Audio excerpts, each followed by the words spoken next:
Good afternoon, ladies and gentlemen, dear delegates. If I can encourage you to find your seat. I hope you had a splendid and enjoyable lunch and good conversations over lunch, following a very interesting and lively morning of debating some of the pressing security problems that we all have to grapple with. We are now going to start our afternoon program, the third plenary session on capabilities and strategy. And since I know you had a very engaging lunch, I will remind you that if you would like to seek the floor, you need to put your badge into the microphone on the right-hand side of the microphone unit. And then when you, later on, when you are seeking the floor, please press the microphone button, which means you will appear here on my list of those who are requesting the floor, and we will then call upon you when we get to the discussion part of our panel. This region faces a variety of threats. The threat vectors are multiple. That does create difficult demands on the region's armed forces and everybody who's operating in this region. And effective defense strategies are being defined to try and define the capability requirements that help armed forces today, that will help them in the future. There's, of course, an ongoing conversation about what the collaborative effort or part of that might look like, how technology features in this. There are certainly new technological solutions that are being implemented and tried and tested, but of course conflict also shows us time and again that a balanced force development is often what might be required. And this panel here will engage with these issues and explore models for defense modernization, and I might say we have a really truly excellent panel. We will go in the order that is listed in your program. That means we will start with Dr. Khalid Al-Biari, the Assistant Minister of Defense for Executive Affairs of Saudi Arabia. He will be followed by Admiral Rob Bauer, Chair of the Military Committee of NATO, and last but certainly not least, Admiral Sir Tony Radakin, Chief of the Defense Staff of the United Kingdom. Assistant Minister Al-Biari will speak in Arabic, so if you would like to get your headsets ready for those who need them. And then, sir, I'll invite you to take to the podium, and we're looking forward to your remarks. Minister, the floor is yours.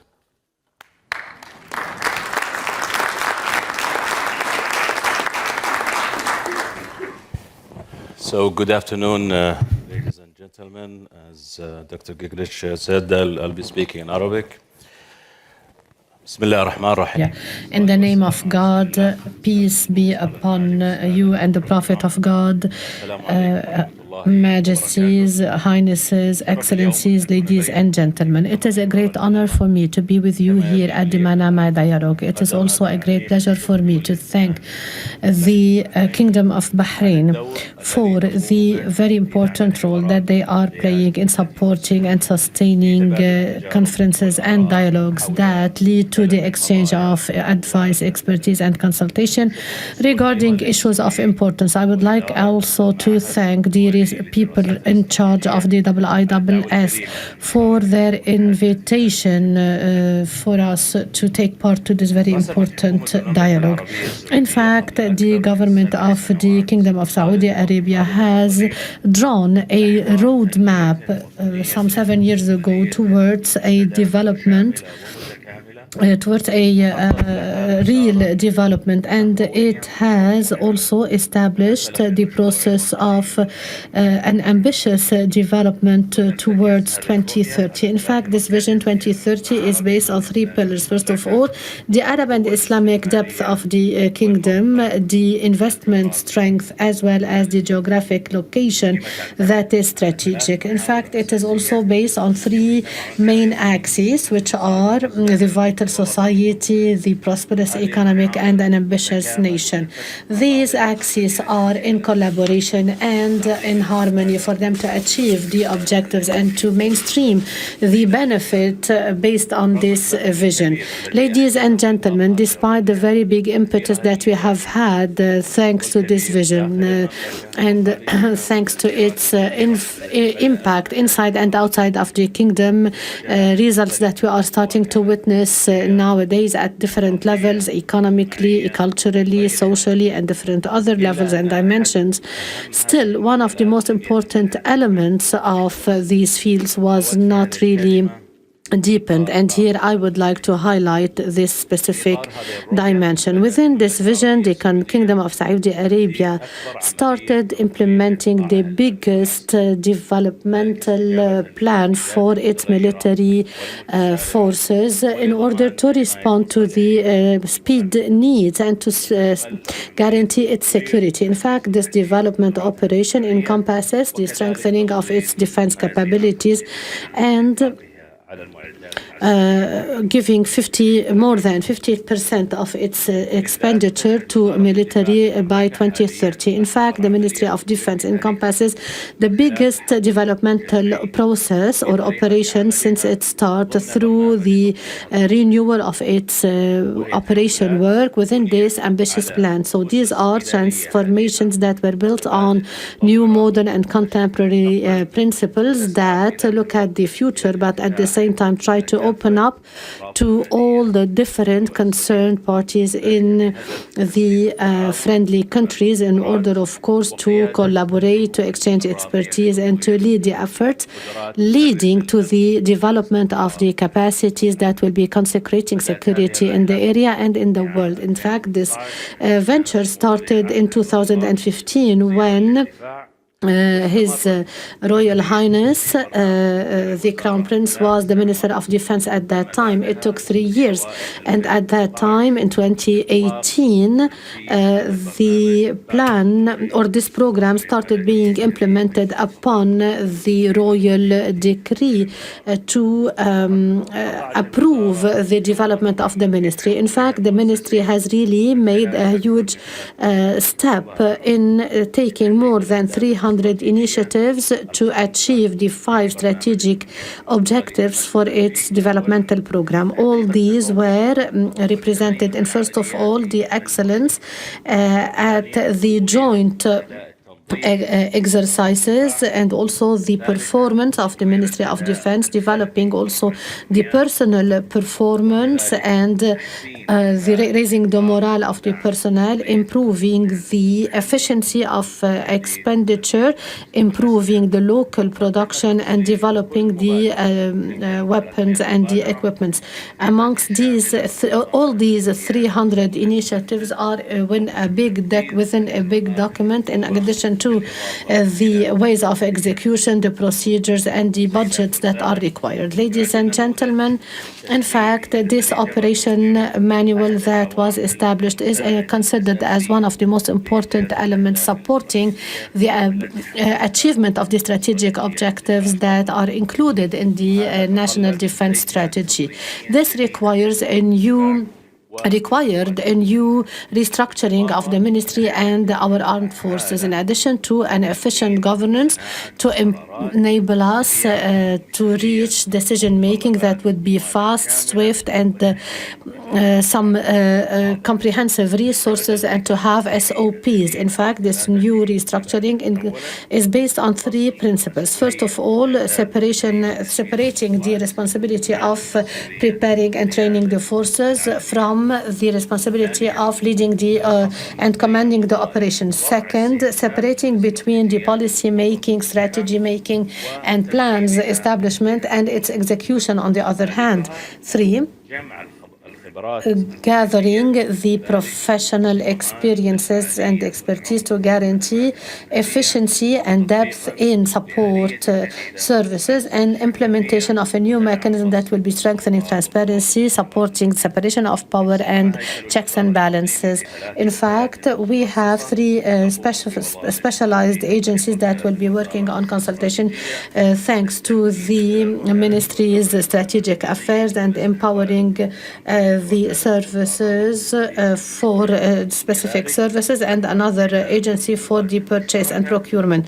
In fact, the common forces have also worked on restructuring the staff, and we are now working on restructuring the presidency of the staff. Also, we have new committees. We have the Council for Defense, 5 main committees, and different other specialized committees that will be adding to the decision-making process and improving it. So,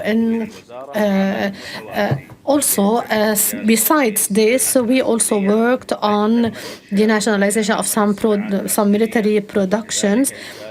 We have established the General Agency for Local Production and the Saudi Corporation for Military Industry in order to advance in this level and to add to our preparedness and to have a bigger economic impact of our military contracts and to benefit by the unified strength of our procurement in the kingdom. We also have some other developmental programs that are working at all levels and at all the domains of the kingdom, like what we have done also at the Ministry of Defense in order to raise the efficiency of our work and to have the best practices related to the governance of such acts and tasks.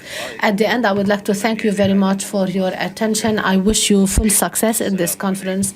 May the peace of God be upon you.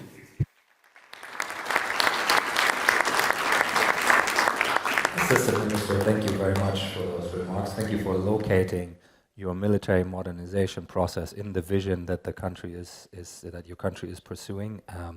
You spoke about the local development targets. You spoke about the reorganization to put the structures in place to support all of that. And I would not want to fail to point out that the IISS last year organized a very successful Riyadh Defense Forum in Riyadh, where we put a lot of work together looking at defense industrial and defense economic trends in the region, and of course including in the kingdom. Assistant Minister, thank you very much. Admiral Bauer, over to you.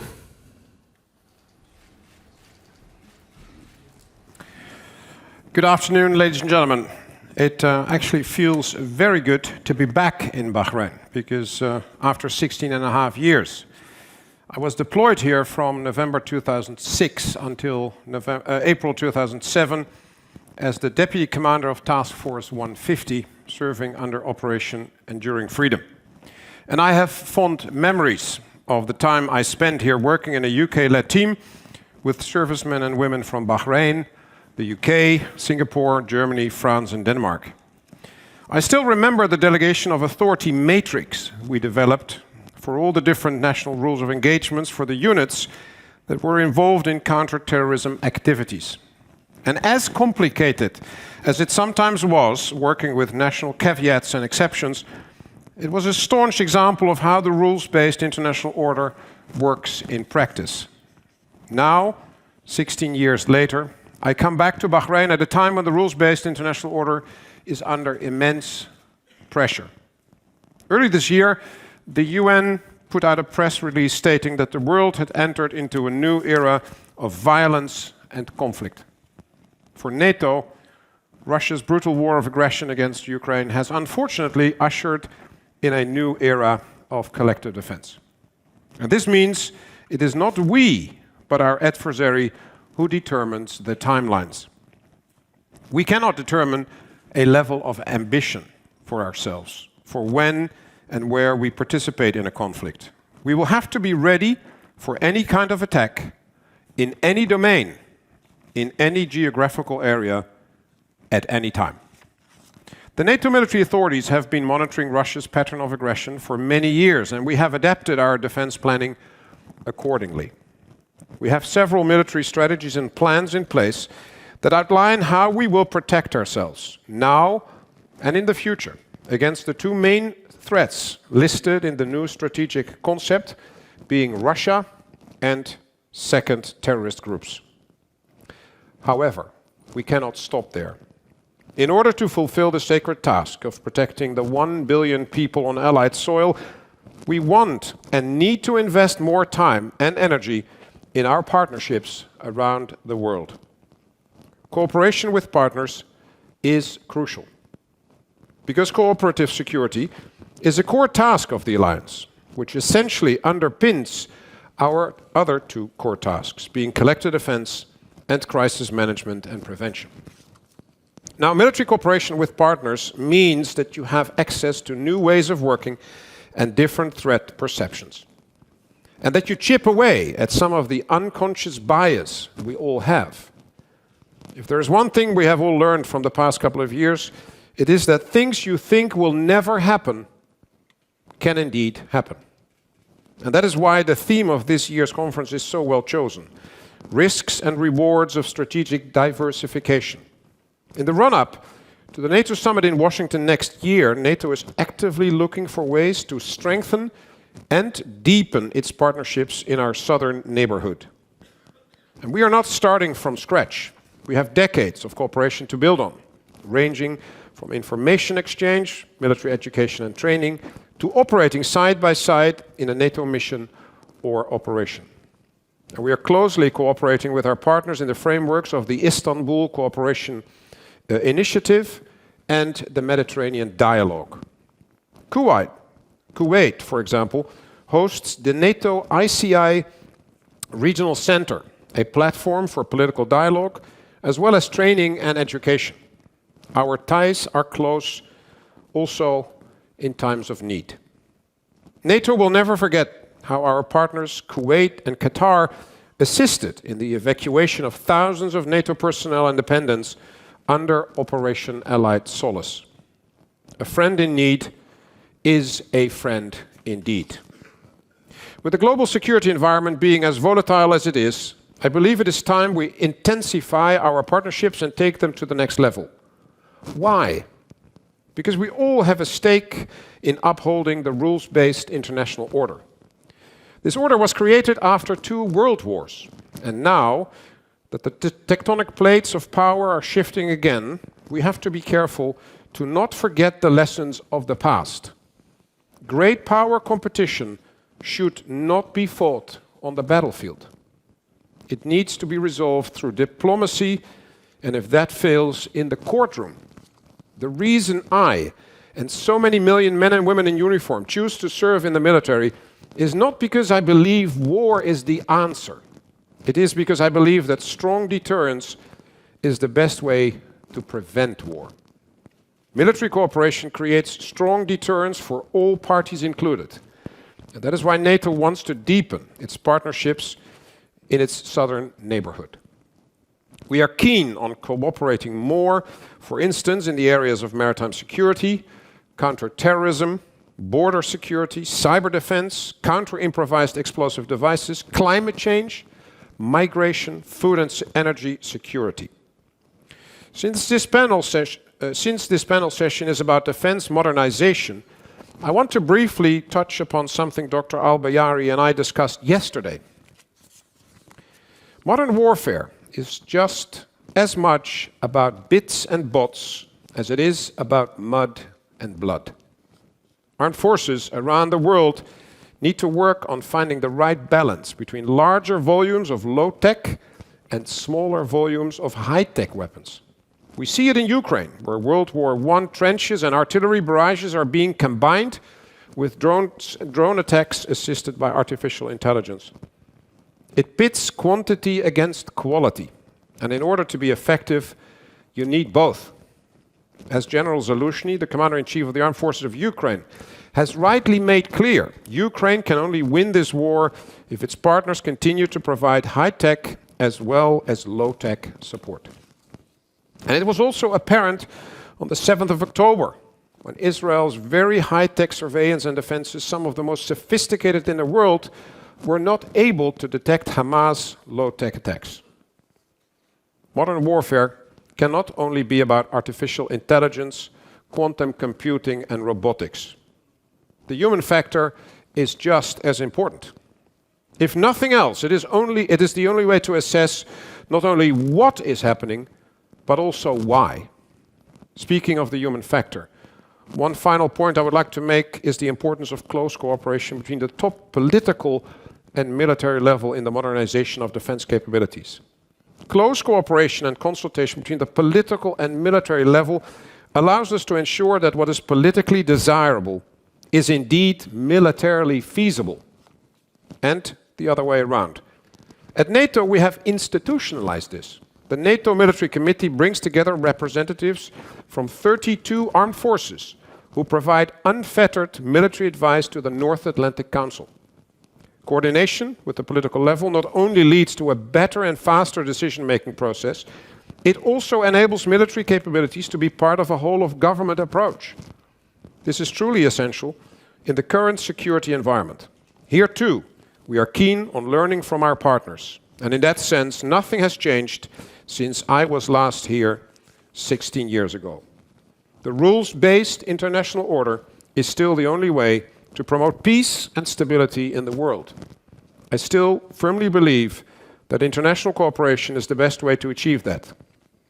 Every difficult path is best walked together. There is nothing idealistic about that. It is realistic, and I look forward to seeing how our partnerships will evolve in the future. Thank you.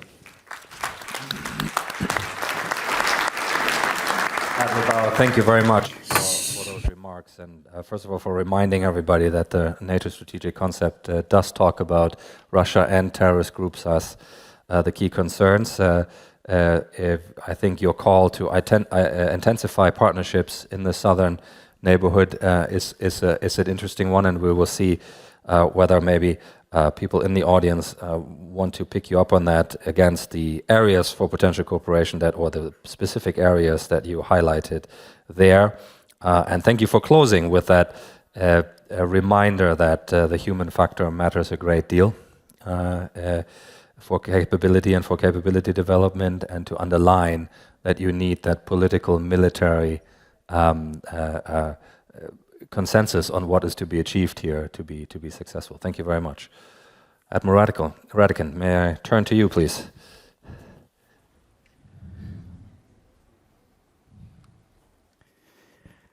Good afternoon, ladies and gentlemen. I'm tempted to say admirals are like London buses. You wait a long time and then suddenly two come along.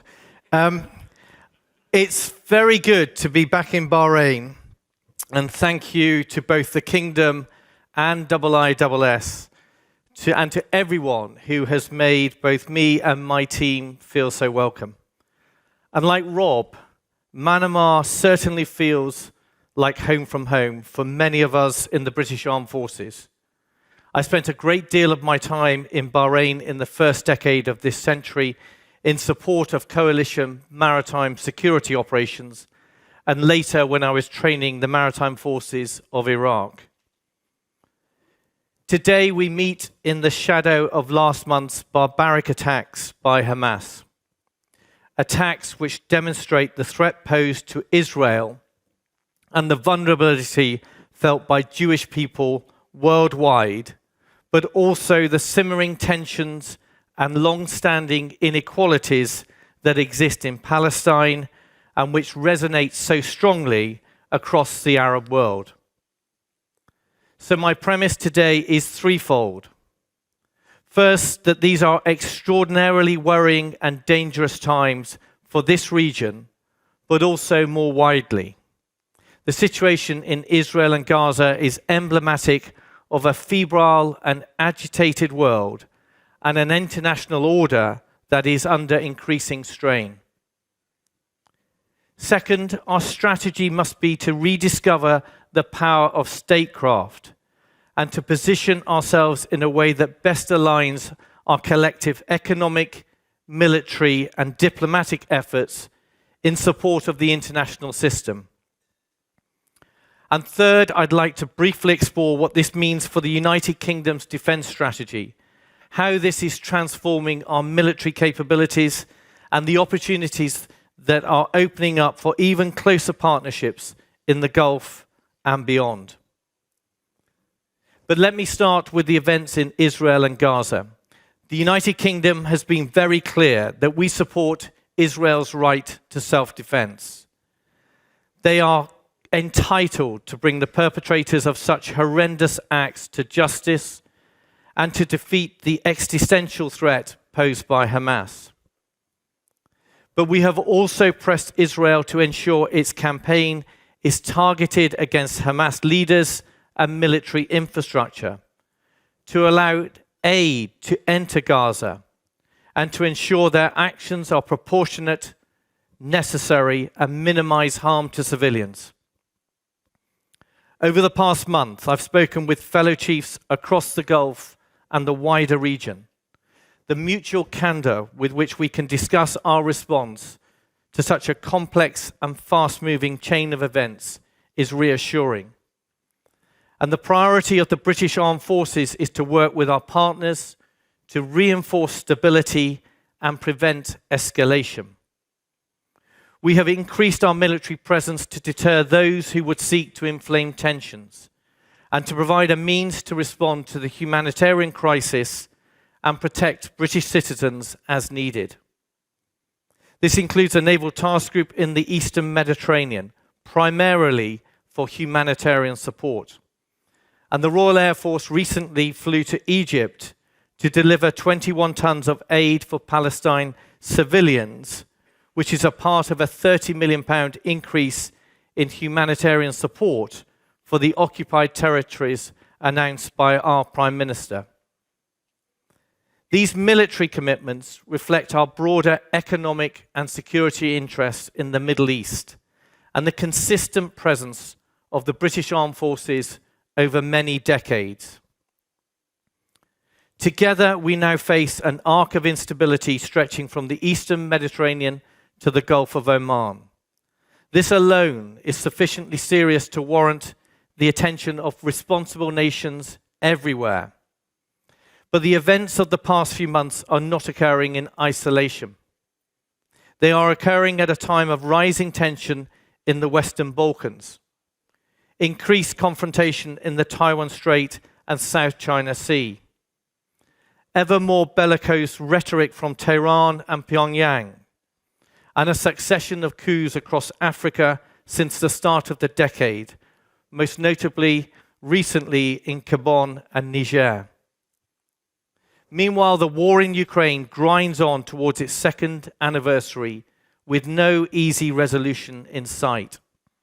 After 2 years of bitter sacrifice, it should be clear to Russia that the Ukrainian people will never permit their country to return to Moscow's orbit. And yet, despite Russia's diminished wealth and influence, despite the shock and embarrassment of an aborted march on Moscow, despite mounting Russian casualties ashore and the progressive humiliation of the Black Sea Fleet, President Putin pushes on. He pushes on in the hope that the international community loses interest, and he does so regardless of the continuing cost to his own people, to Ukraine, and to global stability. On the surface, these different crises may seem geographically and politically distinct, but they are all symptomatic of a world that is becoming steadily more contested and volatile. A world where the rules and the norms are being openly challenged, and the institutions and architectures that govern international affairs are under intense strain. But we can take confidence from the fact that when the will to do so exists, the international community is able to act with extraordinary power and agility. Consider how European nations weaned themselves from the dependence on Russian gas last winter, or the quiet diplomacy of India and China in response to Putin's nuclear rhetoric last year, or how alignment between India and the United States works to counterbalance the evolving dynamics of the Indo-Pacific. The situation with Israel and Gaza demands the same level of strategic foresight. And I see the military instrument as a part of trying to contain the violence and escalation in order to create the time and space for political and diplomatic dialogue and plans. But what about the UK's defence strategy and capabilities? How are we recalibrating ourselves to the challenges of this more contested and volatile world? And what does this mean for our partners in the Gulf? For the United Kingdom, the shift from an era of counterinsurgency to one of state-on-state competition is largely as we foresaw in our 2021 integrated review, but with a speed and violence that is closer to our worst-case expectations. The government is committed to increasing defence spending to 2.5% of GDP over the long term. This allows us to respond to the biggest lessons of the war in Ukraine by renewing our nuclear deterrent and by strengthening our commitment to NATO. It also means we can get on with the modernisation of the British Armed Forces at pace, and the trajectory is extraordinary. The British Army is the beneficiary of £40 billion of capital investment over the next decade, which will see 11 new platforms and 9 major upgrades, and with a much stronger role at the heart of NATO. The Royal Navy is an established carrier navy once again, which has served as a catalyst for renewal across the fleet, with 22 ships and submarines currently in build or on order. The Royal Air Force is transforming from a 4th generation to a 5th generation Air Force. It is reaching further into space, and through the A400M now has greater lift capacity than at any time since the Second World War. Bringing all of this together is Strategic Command, which is overseeing the biggest transformation of all, as we move from 3 domains to 5, from forces that are joint to forces that are integrated, and from standalone operations to enduring campaigns. We also recognize that our strength derives from the extraordinary network of partnerships we enjoy across the world. And the best role we can play in a more contested world is to help broker the diplomatic, economic, and military power these networks enable. That's why the refresh of our integrated review, published in the summer, reiterated the Gulf as a priority region for the British Armed Forces and confirmed the Indo-Pacific tilt as a permanent pillar of our foreign policy. It means that our army will be one of the most lethal in Europe. It will continue to operate with partners worldwide, with 1,500 soldiers currently deployed in 11 countries across the Middle East and rising to 2,000 next year. It means more Royal Navy ships will be forward deployed, operating in the Gulf and the Indian Ocean alongside our newly arrived autonomous mine hunting systems in Bahrain. And it means even more scope for the Royal Air Force to operate alongside partners, just like we do with the Joint Typhoon Squadron in Qatar. We do these things because we recognize that your security is our security. And we recognize that our influence and security in the world is magnified when we act in concert with our partners and allies. Thank you.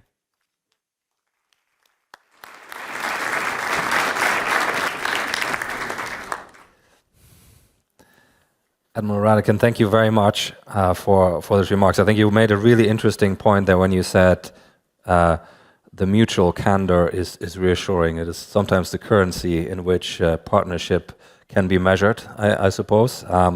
It is a prerequisite perhaps also to build capability together and collaborate for that purpose.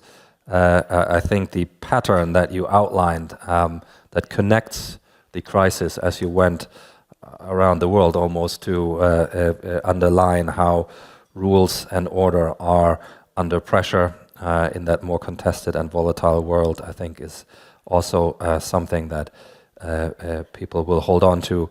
And thank you also for outlining where UK plans are heading and what that means in the context of moving to 5 domains, as you said, integrated systems and continuous campaigning. Maybe there is there might be 1 or 2 questions about what that means in practical terms.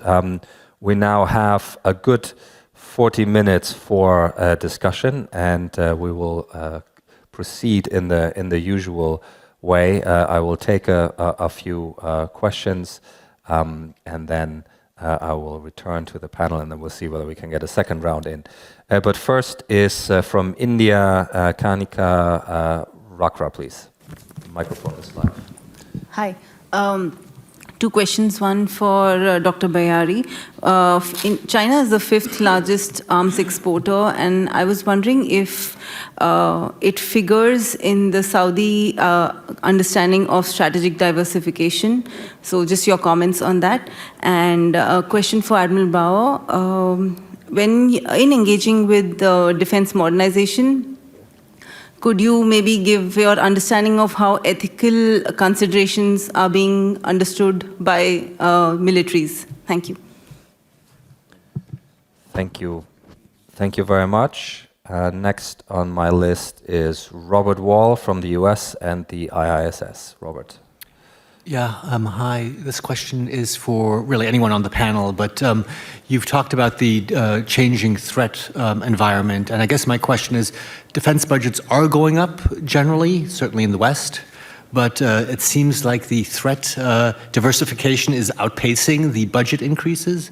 So I'm just curious how you think about that in the midterm. How do you balance pursuing things like hypersonic glide vehicles while restocking and recapitalizing artillery, while figuring out how to address things like, cheap quadcopters that now carry grenades into the battlefield? Robert, thank you very much. Maha Ghazi from Morocco, please. Hello, everyone. Thank you for the opportunity. My question is for Mr. El-Bayari. But I wish to say it in Arabic, but I will do it in English, please. So you discussed the governance. So the governance when it's related to security sector, I guess this is for me in Arabian world, I guess it's very complicated for several questions. So the governance and the Ministry of Defense, it's clear that that we give a lot of budget to security, and this can prioritize the security race in the region comparing to health or education, which was the main probably the main priority in several parts of the world. So my question is how to balance this in the Middle East or in the MENA region or the Global South generally. And the other question is related to also the governance, but the transparency. Do you support researchers? Is there any open data online for open source regarding the military capabilities or strategies or the defense? Do you support even the field researchers in the field? And my last question is regarding the participation. Is there any participation for the representative of citizens? Is there any representation of women, youth, and in the security in the region? What about the WPS agenda? What about the youth security, peace and security agenda for Security Council? Is there any work on this in the MENA region? And finally, is any accountability regarding security in the MENA region? That this is citizens or the public opinion has any decision, any part of the decision making? Or okay, thank you. Thank you very much for that a range of questions, and I think some of them I think are relevant to everybody on the panel here when we talk about balancing the financial outlay against other government priorities, but also involving a number of sectors in society in the security defense conversation. I think that is an important matter. Of course, I have to point out that the best open source military data is available from the IISS in form of the Military Balance and the Military Balance Plus database. If you don't have it, you should really get it. I'll take 2 or 3 more in this round, and then we'll return to the panel. Nicholas Childs, I'll turn your microphone on now. There you go. Thanks, Bastian, and thanks to the panelists. I have 2 questions for the 2 admirals who, as Admiral Radican said, have arrived almost at once.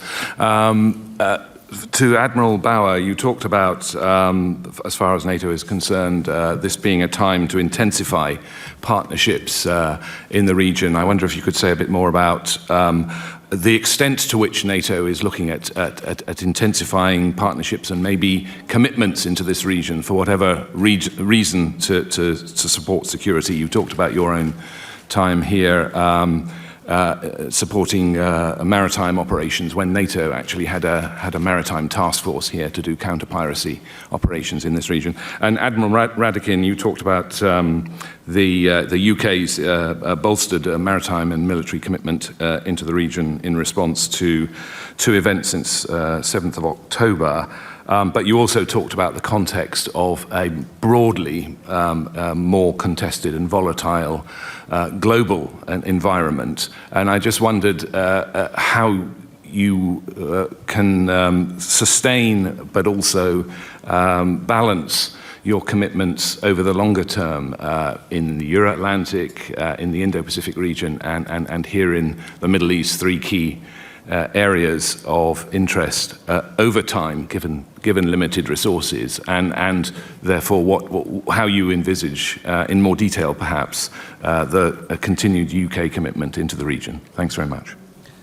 Thank you very much. And now Ahmad Salmin from Kuwait, please. Thank you. Military expenditure is growing at a fast rate. Having said that, we also witness a rapid technological advancements in weapon manufacturing and capabilities, which pose a direct threat to nation-states' infrastructures and national interests.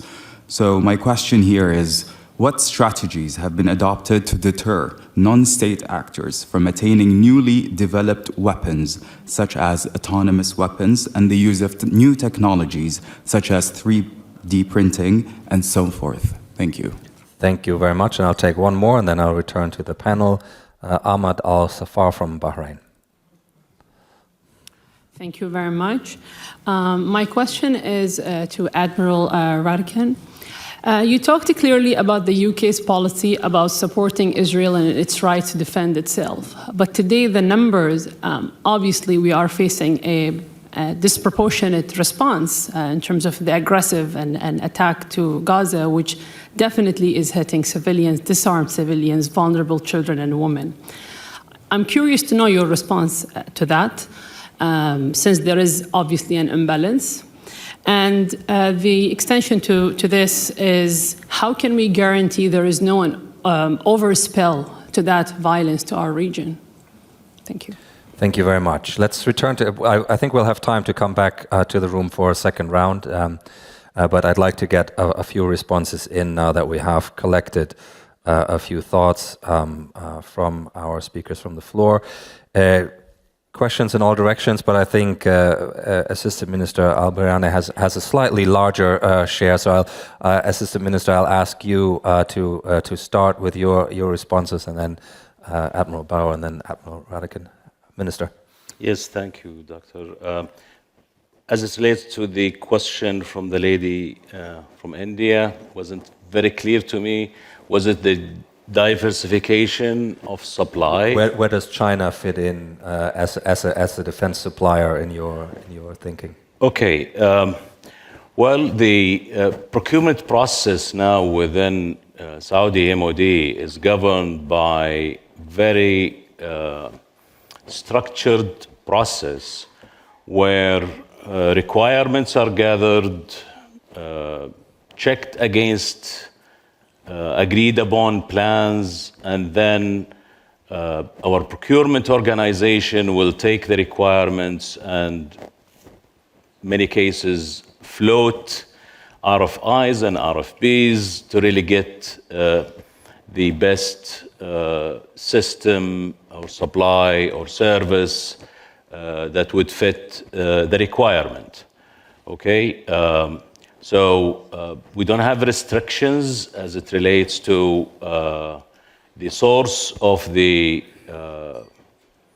need that we have, except that many cases, it has to fit within the environment, especially as it relates to compatibility, interoperability with our systems. As it relates to this question from the lady from Morocco, in terms of governance being complicated, governance is not complicated wherever you apply it. You just have to be clear in terms of having the right governance process.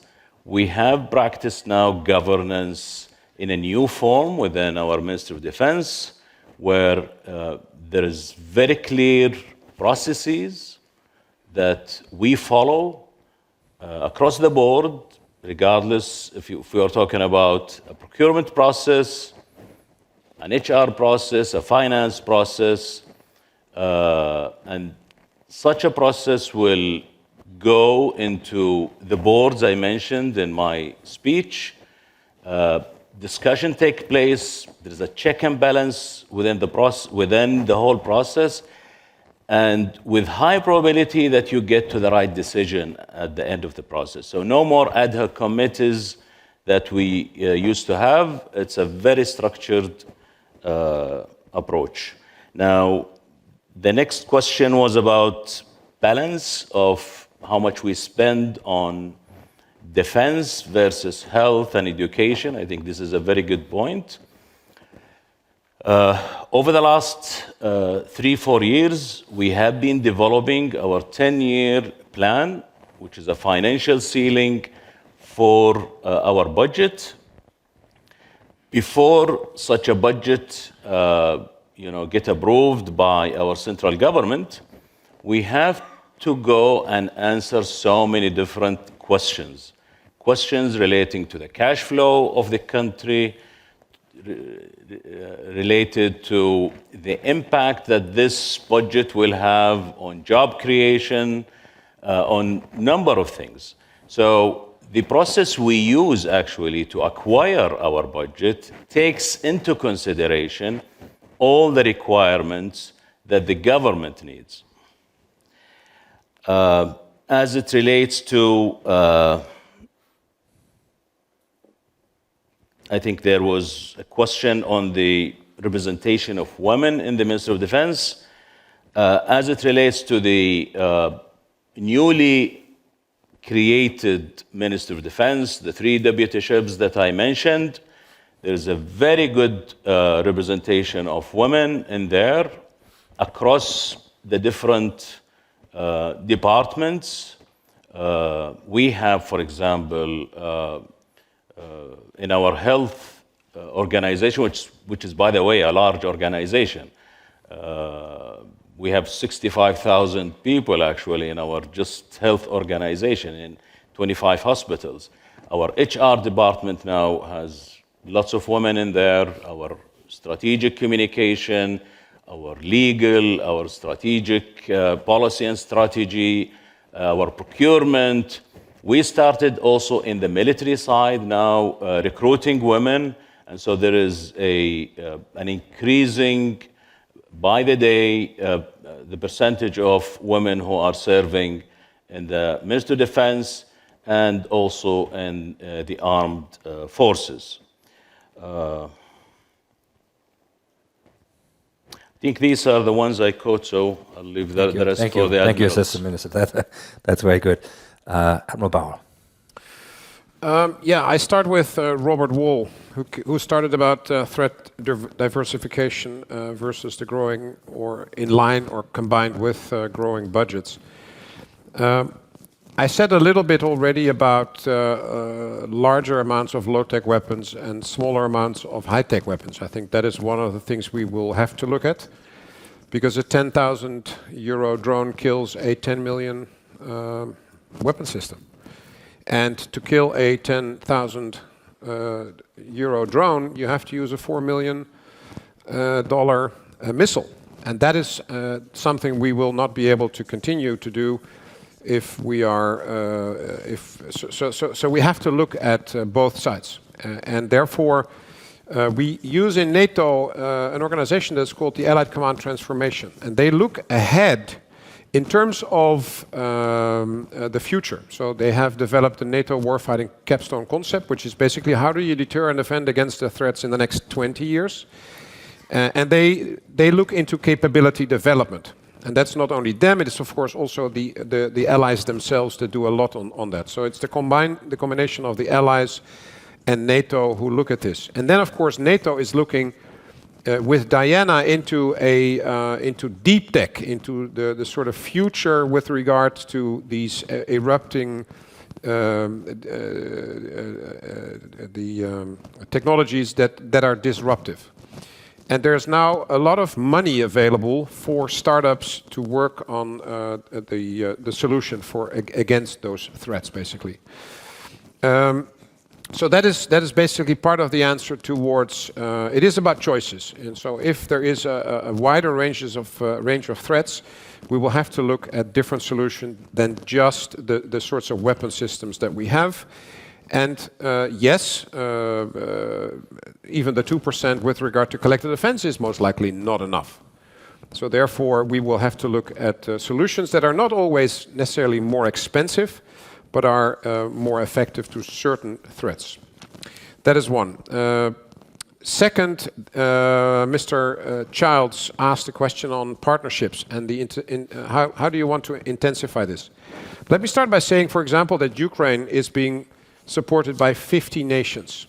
And they support Ukraine with financial help, with non-lethal help, and with lethal assistance, weapons and ammunition. That's not only NATO. That is not only the West. We're talking about nations from Asia, from South America, from Africa, that assist Ukraine in their efforts to counter the threat from Russia. Then, when it comes to how we look at the threats, I talked about Russia and the terror groups. But of course, if we look at our partners, they sometimes look at us when we explain we're going back to collective defense, and they will sort of say, yeah, I understand that is your problem set, but our problem set is climate change, is migration, is food insecurity, is water scarcity, and how are you going to help us with that? And that is understandable. I traveled to Egypt, Jordan, and Israel 10 days before the 7 October attack. And basically that was part of the discussion. So how are you going to help us with our problems, not necessarily only understanding your problems? And I think that is a crucial element when we talk about the partnership and the deepening of that. There's a group of experts now being appointed by the Secretary General of NATO, and they will write a report on the southern neighborhood. They will present this report somewhere early 2024, so that the nations can look at the results and take decisions during the Washington summit with regard to NATO's actions and how we can improve on that. And then there was an interesting question from Mr. Ahmad Salmin from Kuwait. And he said, what are the strategies with regard to the unmanned weapon systems or the actions of non-state actors? Now, part of that is politics, of course. But part of it is also that we look at NATO, for example, at the policies with regard to artificial intelligence, big data, the use of quantum, and it relates to another question from one of the first questions when it came to the ethical considerations when you look at capability development. So I think we all understand that there's a lot of advantages with emerging disruptive technologies, but there's also downsides. And therefore we have to balance that, where we see, especially with the non-state actors, that the use of those technologies is not bounded by any ethical discussions within those groups. And that is a very difficult problem, because you shouldn't go towards their way of behaving, and at the same time you have to be able to counter their actions. And so that is a challenge where I not necessarily have all the answers, but that is part of the discussions in the NATO headquarters with the nations when it comes to these emerging disruptive technologies. Admiral, thank you very much. Admiral Radican, if I can turn to you now, and if I can ask you, among other things, respond to Nick's question about how to balance commitments. Yes, can I just touch on the previous question as well there? Because Yeah, I think on that money versus threat versus modernization, there's an element where money does obviously come into play, but I think it's much more than that. And I would say that governments do have choice and they exercise those choices, and it's not always just done in their defense budgets. So if you go back to Ukraine, the largest spend has been by governments protecting their populations against inflation and subsidizing the rising energy costs. So that was hundreds of billions of euros across the whole of Europe. In the UK, it was over 70 billion pounds last year. I just offer that to sort of expand it beyond the defense piece, but also to recognize that there are choices in the way that particularly the West responds to these challenges. The other piece I would say is that the modernization, the biggest challenge is, again, it's not just in a financial sense. It feels to me, it's more in a cultural sense. It's the ability of these conservative organizations called militaries to embrace technology and to use it and to adjust their own institutions and the way that we fight. And for us, we're seeing how that might be done in Ukraine, but then and how we then introduce it into our own armed forces is incredibly difficult because you have to adjust your processes, your way of thinking, your procurement strategies, and so on. And all of that we have to get after. And then the other piece I would elevate as well in terms of responding to that difficult equation is this business of partnerships, and it's also statecraft. That's what I mean. When I reflect on when President Biden invited South Korea and Japan to Camp David, that's phenomenal. The way that much of the world is reaching out to India to try to adjust India's strategic direction to better fit with the way that the US, the UK, Australia, Japan, France see how some of the challenges in the Indo-Pacific might be addressed. If I look at the UK, we're reaching out to Japan and Italy for our 6th generation fighter. These are partnerships that will cement those relationships for the next 75 years. AUKUS is another one. You then come into the Gulf. Tomorrow, I'm with the Commander-in-Chief in Bahrain, signing an intent for us to have an even stronger defense relationship in the future. So I just think there are lots of techniques other than purely money as to how we respond to those security challenges that are out there.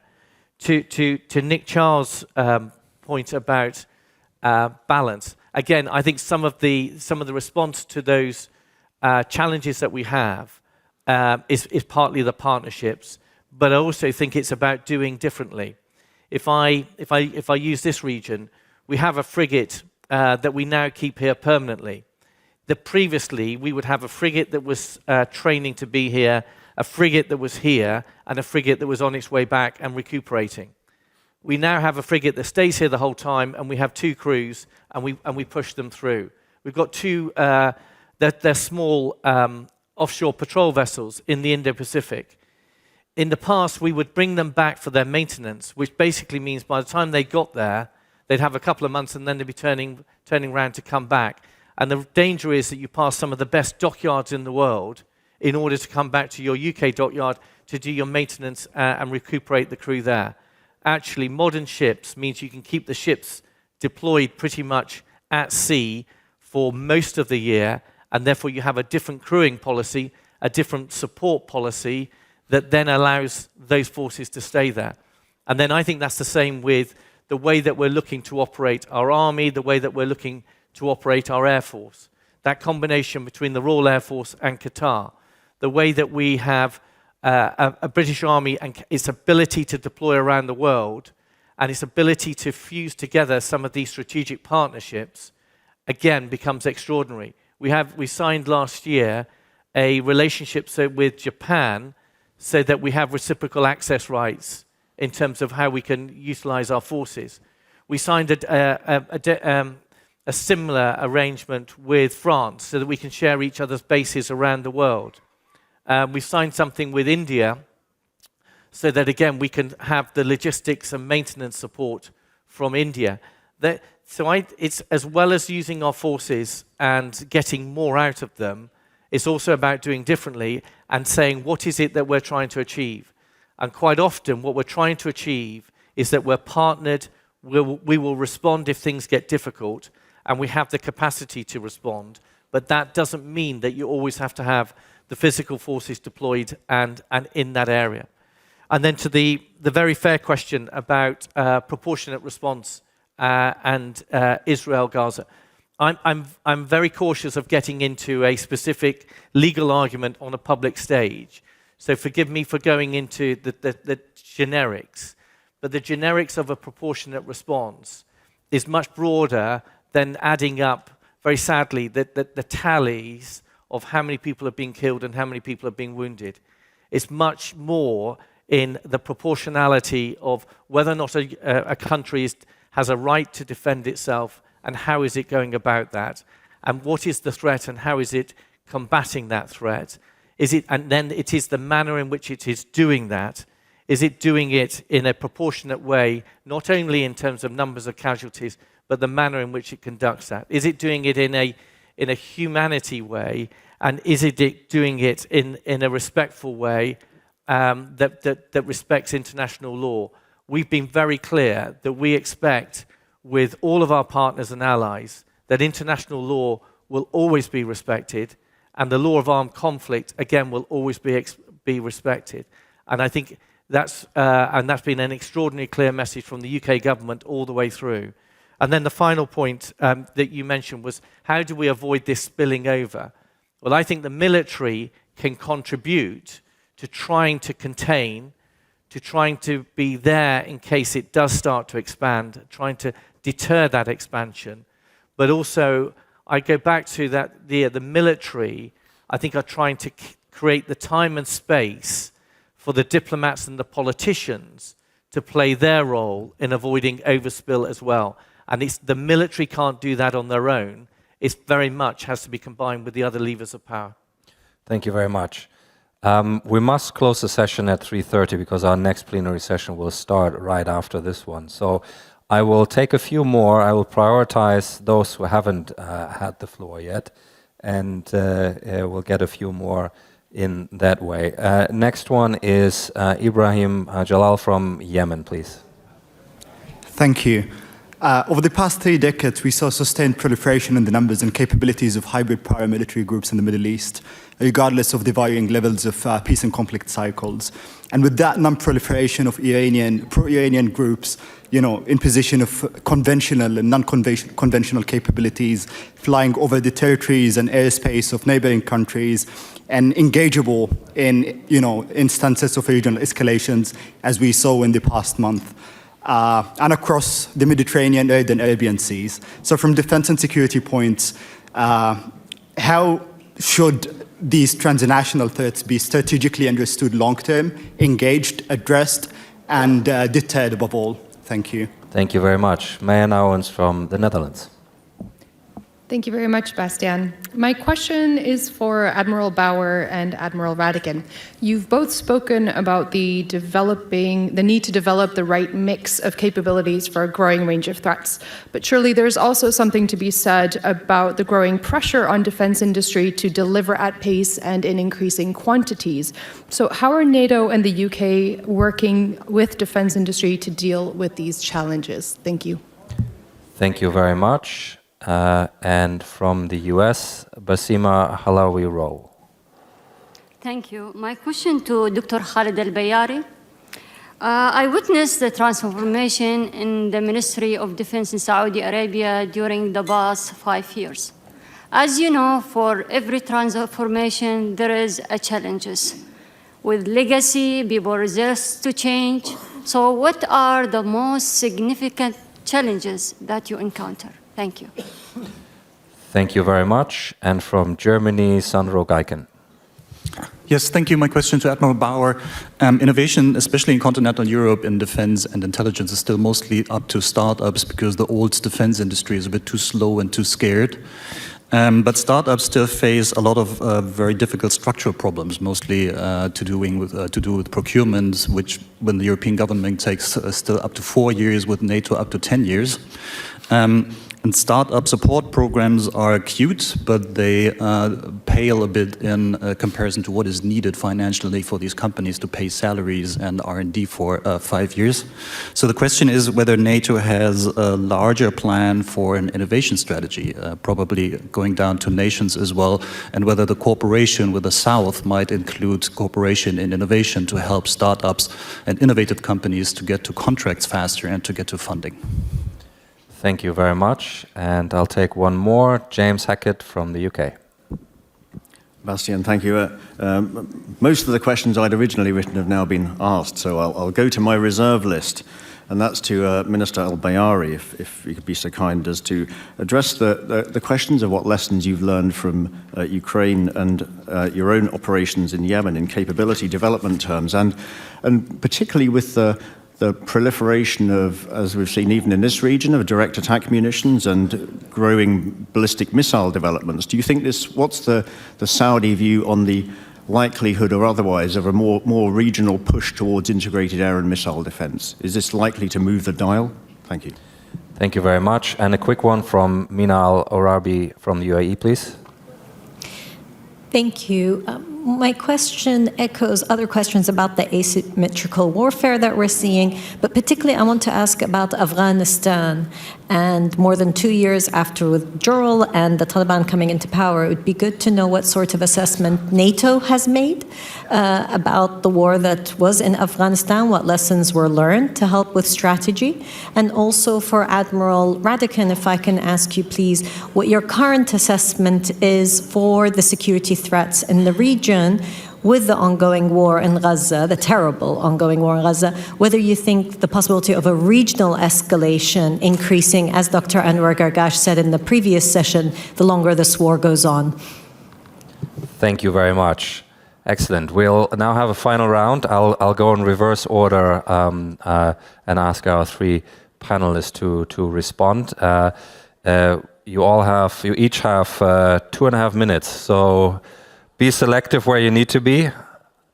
Admiral Radican. Okay, thank you. So on the hybrid warfare piece, the response has to be hybrid in itself. So that involves our intelligence agencies, that involves a mix of military capabilities, it involves layering, it involves the classic way that you defend yourself. So you might defend physically, or you might have to threaten, so that if you are attacked, the perpetrator knows that they get a bigger impact on them than they're able to deliver on you. So I think I don't think that hybrid warfare, when people talk about it, that somehow it's this extraordinary thing that is going to challenge the way that we operate. The systems and the philosophy of how we operate remains the same, and then you just adjust within that. Similarly, on the industry piece, I think there are lots of things that we're learning in industry and how we adjust. The stark one is we have been taking too much risk about our stockpiles, and we're going to have to invest heavily in order to increase our stockpiles to get to a position which is far more comfortable.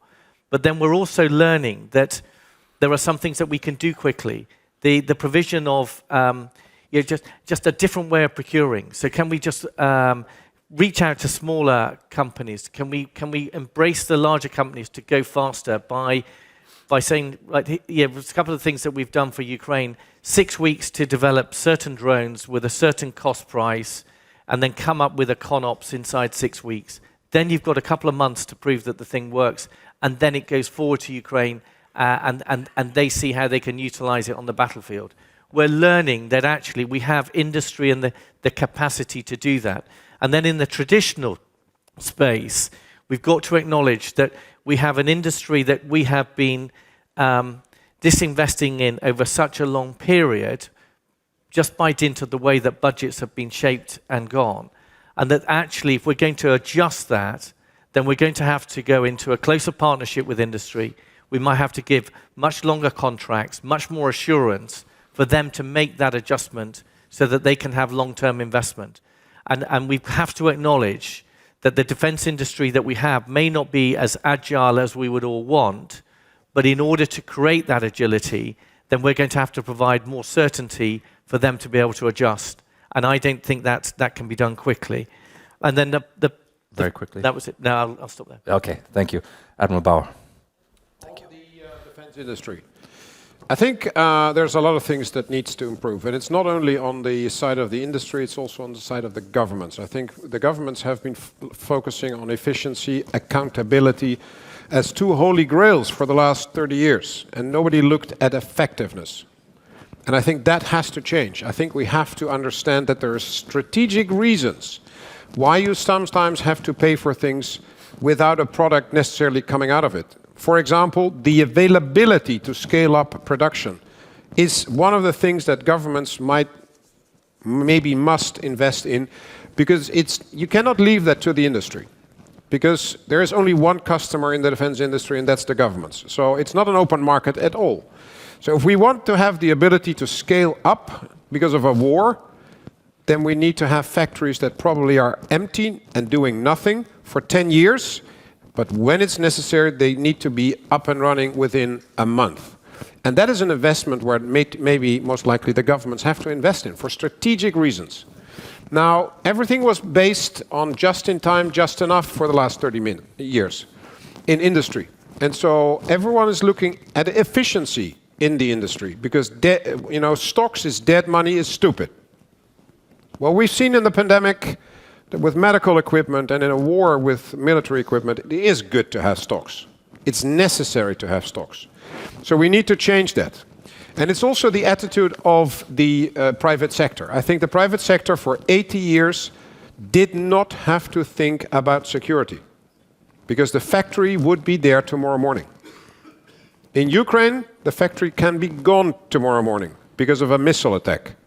Now, because in the West, nations or the private sector did not have to think about that, defense was not in the front of their thinking.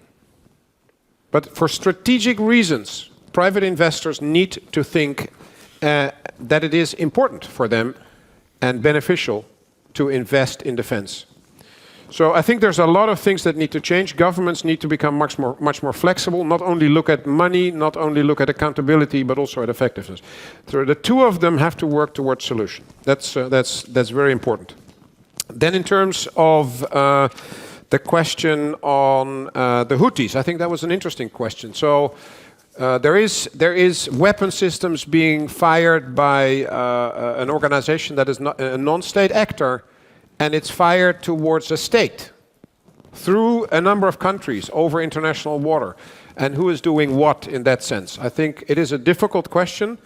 I think it's a new sort of development to a large extent for the last 10 years. And so I think we need to sit down together. Once it is in open sea, we've seen that there is ways to counter it, like the US Navy. But the Israelis have countered some of these weapons that came towards them. Every nation that sees something flying that is not supposed to be there should do something, basically, because it is their airspace and they should protect it. So there's different layers in terms of defense. But it is an interesting topic. I don't have the immediate answer. But this is definitely something that is worth looking into further. Lastly, very quickly. Okay, on the startups, I talked about Diana. I think that's a very important development. We're talking €1 billion available for startups through the first governmental sort of equity fund that is now being set up through NATO with the help of the nations. So I think that is a very good way forward. Thank you, Admiral. And Minister Al-Bayari, you have the last word. Thank you. I can't do all of the questions in 1 minute, but I'll try to focus on some of them. As it relates to lessons learned from the operations in Yemen, yes, the integrated air missile defense is a very important aspect of the operation. And in fact, we are bringing our air defense force and our air force together.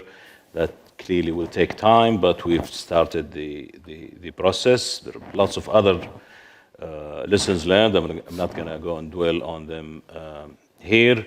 There was a very important question on challenges we face during this significant transformation of how the Ministry of Defense operates. There are many of them, but I will really just focus on two. Tackling culture, I think, is the most important aspect, and tackling change and making sure that you have a change management process that can tackle the issues as they arise during the journey of the transformation is fundamental.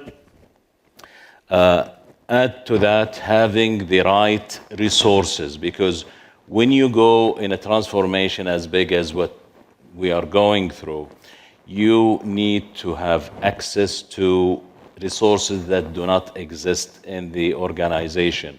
So recruiting the right resources is a fundamental challenge, and integrating them in the new organization.